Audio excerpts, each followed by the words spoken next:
дня, я Савайло Анатолій. Запрошую підписатися на мой канал YouTube. Сразу хочу обратиться к россиянам, если вы меня смотрите. Пошли вон с моего канала, пошли вон с моей страны. Вам не место в цивилизованном мире, и мне нечего уже, и незачем вам что-либо объяснять, это бесполезно. Хочу вам розповісти про іспанський генератор Genergy Villetta на максимальну потужність 2800 Вт.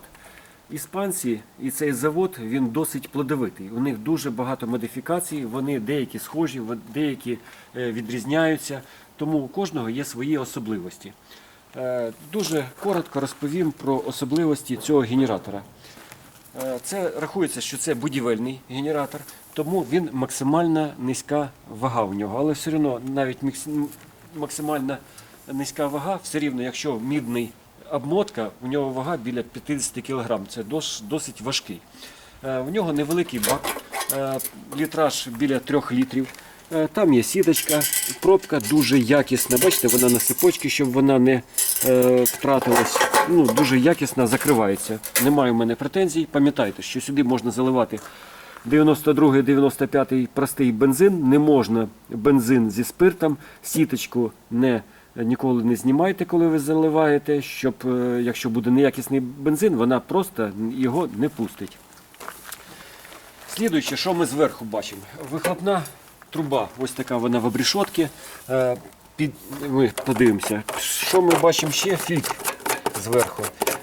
Тут фільтр спеціальний для, скажімо так, складних умов експлуатації. Бачите, традиційний, він на багатьох стоїть двигунах, тому я впевнений, що ви його знайдете для заміни. Обов'язково його треба час від часу міняти, якщо ви працюєте в складних умовах. Якщо хоча б не міняти, хоча б чистити його час від часу. Так, дивимося з цієї сторони. З цієї сторони дивимося. Написано, що це вироблено Genergy, іспанці. Тут написано, що це іспанський двигун. Заливна горловина для масла сюди влазить 600 грам, 10 В40. Так, пам'ятайте, що заправляємо полусинтетику, синтетику. Через 20 годин обов'язково треба поміняти, коли буде обкатка. Потім міняємо кожні 100 годин роботи. Обкатку проводимо на потужності не менше 15%, але не більше 70%.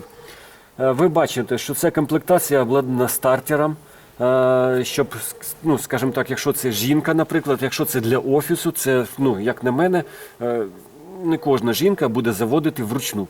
Тому це досить приємний бонус, в принципі, за невеликі гроші відносно. Так, повертаємо.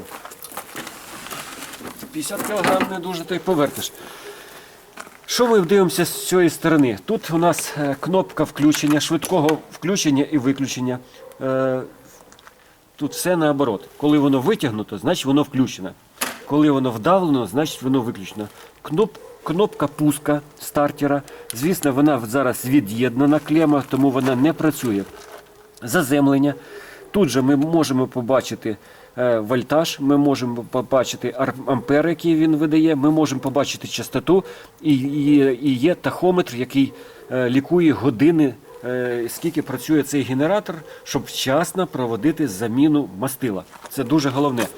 Що ми бачимо? Це включення генератора. Пам'ятайте, що перед тим, як закінчити роботу, виключити треба. Не можна вимикати, коли працює генератор. Це може привести до поламки.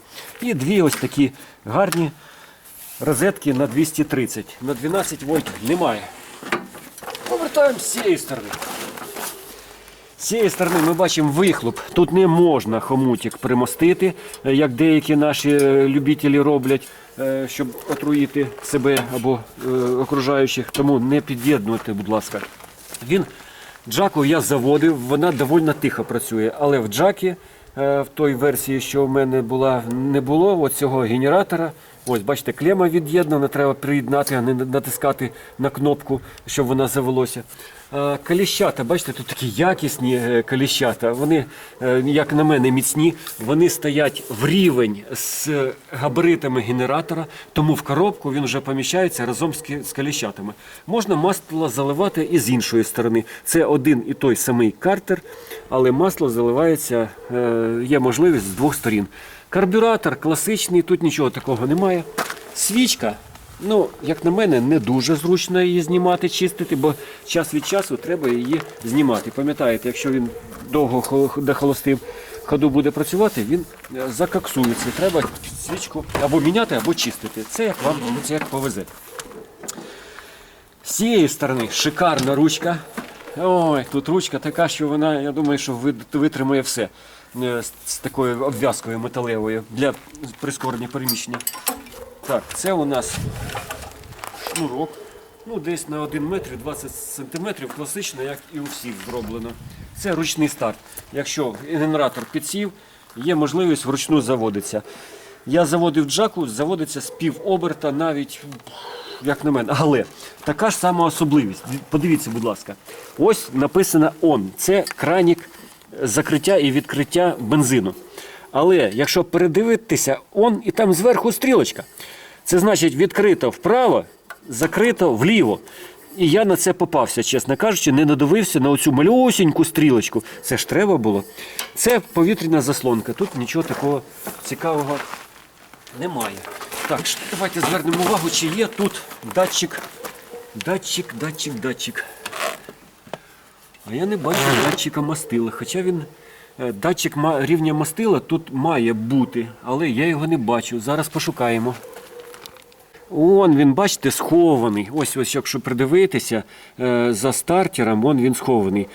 Слідкуйте, ну це дуже добре, що не треба самостійно слідкувати. Якщо не буде, рівень масла буде нижче, він спрацює і двигун зупиниться. Або ви не зможете його завести, коли там немає мастила.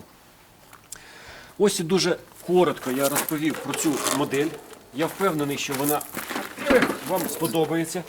Сподіваюся, що вони з'являться постійно, будуть в продажу, а не так, що з'являється один-два і треба буде потім чекати. Тому звертайтесь до мене, чим можу, я допоможу. Нагадую, хто не тримає зброю, той допомагає нашим Збройним силам України. Якщо ви до мене звертаються Збройні Сили України, які напередку, я, звісно, без націнки продаю любе обладнання, в тому числі і генератори. Слава Україні! Ми виженемо цю нечисть.